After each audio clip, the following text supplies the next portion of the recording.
ఈ నెల 27వ తేదీన విజయనగరం జిల్లా ఏస్కోటలో నిర్వహించే వైసీపీ పోరుబాటను విజయవంతం చేయాలని మాజీ ఎమ్మెల్యే కడుబండి శ్రీనివాసరావు పిలుపునిచ్చారు.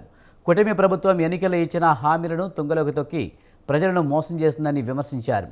విద్యుత్ ఛార్జీల పెంచడంతో పాటు రైతులకు తీవ్ర అన్యాయం చేశారని మండిపడ్డారు. అంతకుముందు పార్టీ నాయకులు, కార్యకర్తలతో కొత్త వలస ఎమ్మెల్యే క్యాంపు కార్యాలయంలో భేటీ అయ్యారు.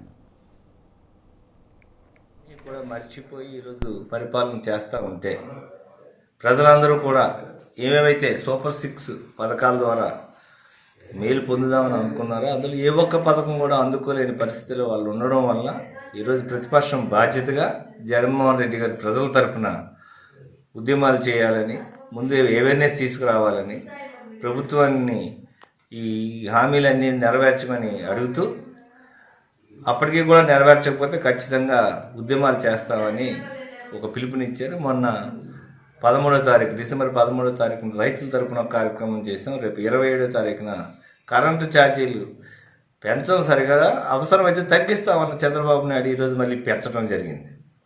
సో డిసెంబర్ 27వ తారీఖున అన్ని నియోజకవర్గాల్లో రాష్ట్రంలో ఏ విధంగా అయితే ఈ కార్యక్రమం చేస్తూ ఉన్నారో శృంగారపుకోట నియోజకవర్గ హెడ్ క్వార్టర్ అయిన ఎస్కాట్లో దేవీబొమ్మ జంక్షన్ నుంచి కరెంట్ ఆఫీస్ వరకు వెళ్ళి అక్కడ కరెంట్ ఆఫీస్లో మెమరాండం ఇవ్వడం జరుగుతుంది. చెప్పిన మాటలు